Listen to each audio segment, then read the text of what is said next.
बिस्मिल्लाहिर्रहमानिर्रहीम। व्यूअर्स, अस्सलाम वालेकुम रहमतुल्लाहि व बरकातुहू। सलामती और अल्लाह की रहमतें और बरकतें आप सब पर।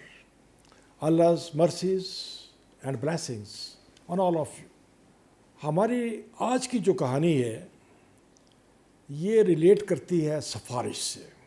ये किस किस्म की सिफारिश है, ये ज़रा थोड़ा इसके लिए आपको सुनना पड़ेगा कि हमारे ये एक तासुर बहुत मजबूत है कि पाकिस्तान में जो भी होता है सारा निज़ाम अमेरिका के इशारे पे चलता है। कोई दाखिली मामला हो, खारजी मामलात हो, आला ओहदों पर तकर्रुर का मामला हो, हर मामला में अमेरिका की से होती है, अमेरिका का हाथ होता है।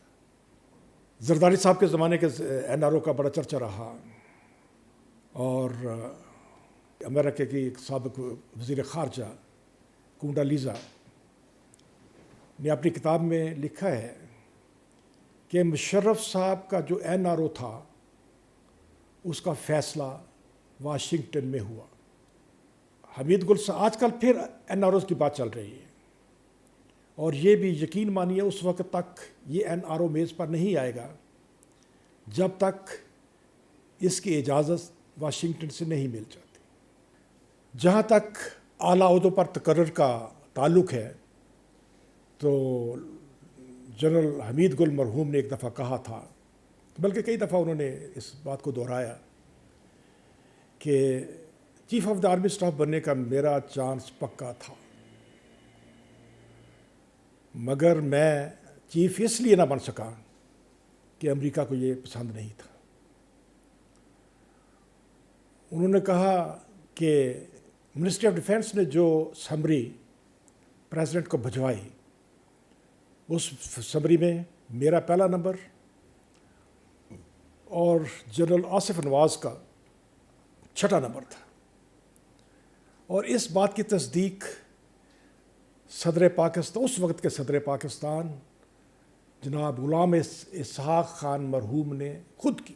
जब दाखिली मामलात का हम जिक्र करते हैं कि अमेरिका का हमारे दाखिली मामलात में किस हद तक अमल दखल है, तो इस तासुर की वजह से बहुत सारे लतीफ़े भी पैदा होते हैं।